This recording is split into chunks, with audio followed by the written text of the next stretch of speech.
Indian నేవీలో తలమానికమైనటువంటిది INS Vikrant. మనం విజువల్లో చూడొచ్చు. ఐఎన్ఎస్ విక్రాంత్ రాజసం ఎట్లా ఉంటుంది అనేది మనం ప్రత్యక్షంగా చూడొచ్చు. ఐఎన్ఎస్ విక్రాంత్ మీద మనం ముఖ్యంగా చూస్తే ఫైర్ జెట్, ఒక హెలికాప్టర్స్, ఫైర్ జెట్స్, ఇంచుమించుగా 1600 మంది స్టాఫ్ ని, అంటే 1600 మంది క్రూతో ఈ ఐఎన్ఎస్ విక్రాంత్ అయితే తన ప్రయాణాన్ని కొనసాగిస్తూ ఉంటుంది. ముఖ్యంగా చూస్తే ఇంచుమించుగా 1600 మంది సైనికులతో పాటుగా ముఖ్యంగా ఇంచుమించుగా ఒకేసారి 30 హెలికాప్టర్లు కానీ యుద్ధ విమానాలను కానీ పార్కింగ్ చేసే అంతటి స్పేస్ ఉంటుంది. ఐఎన్ఎస్ విక్రాంత్ ఎంత ప్రత్యేకత సంతరించుకుందో దీన్ని బట్టి అర్థం చేసుకోవచ్చు. ముఖ్యంగా ఈ ఇంటర్నేషనల్ ఫ్లీట్ రివ్యూకి సంబంధించి ఒక రాజసం, నీటిపై తేలియాడే ఒక రాజసం ఎట్లా ఉంటుందో, ఒక రాజసౌధం ఎట్లా ఉంటుందో దీన్ని బట్టే చూడొచ్చు. ఇంతటి అద్భుతమైనటువంటి ఐఎన్ఎస్ విక్రాంత్ ప్రస్తుతము ఈ ఫ్లీట్ రివ్యూకి అన్నింటికంటే కూడా ముఖ్యమైనదిగా ఇక్కడ భావించవచ్చు.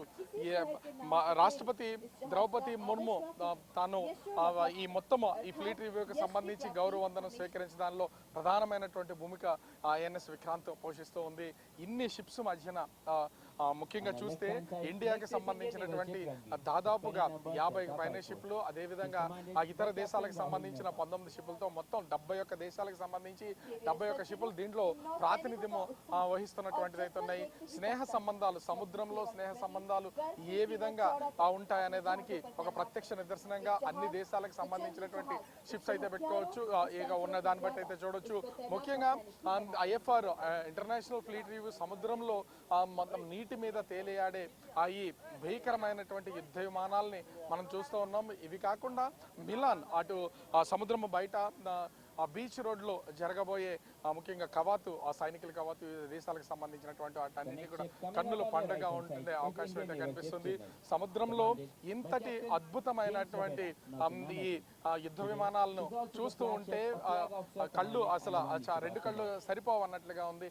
ఎందుకంటే యుద్ధ విమానాలని, యుద్ధ హెలికాప్టర్లని ఆకాశంలో చూస్తూ ఉంటాం, కానీ సముద్రంలో ఉండేటటువంటి ఈ వార్షిప్స్ ని ఎప్పుడు చూసేదైతే లేదు. బయట నుంచి చూస్తున్నా కూడా ఇవేవి కనిపించవు. కానీ సముద్రం లోపల డీప్ సీలోకి వెళ్తే సబ్మెరైన్లు, అదేవిధంగా వార్షిప్స్ ఎలా ఉన్నాయి అనే దానికి మనం చూసాం కదా. ఇప్పుడే భారతదేశానికి తలమానికంగా ఉన్నటువంటి ఐఎన్ఎస్ విక్రాంత్ చూసాం. అదేవిధంగా వివిధ దేశాలకు సంబంధించినటువంటి ఇండియాతో పాటుగా ఇతర దేశాలకు సంబంధించినటువంటి వార్షిప్స్ అన్ని కూడా ఒక్కొక్కటి మొత్తం అన్నింటినీ మోహరించినటువంటి వాటిని చూస్తున్నాం. విదేశాలకు సంబంధించి ముఖ్యంగా అమెరికాతో పాటు ఆస్ట్రేలియా, జపాన్, జర్మనీ ఇలా అన్ని దేశాలకు సంబంధించినటువంటి వార్షిప్స్ అన్నింటినీ కూడా ఇక్కడ మోహరించినటువంటి పరిస్థితి కనిపిస్తుంది.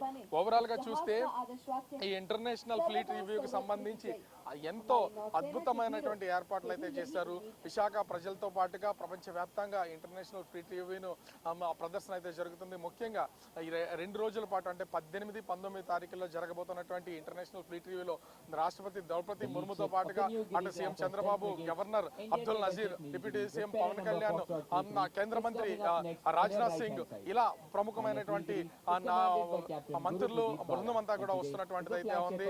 సో ఇది ఒక గొప్ప గౌరవంగా భారతదేశం యొక్క ఖ్యాతిని, భారతదేశ సైనిక సంపత్తిని రిపబ్లిక్ డే పరేడ్లోనే కాదు ఇలా చూపించి స్నేహ సంబంధాలను సముద్ర తీరంలో సరిహద్దు దేశాలకి స్నేహ సంబంధాలు నెరవడానికి, వాళ్ళతో నడపడానికి ఒక ప్రతీకగా చెప్పొచ్చు.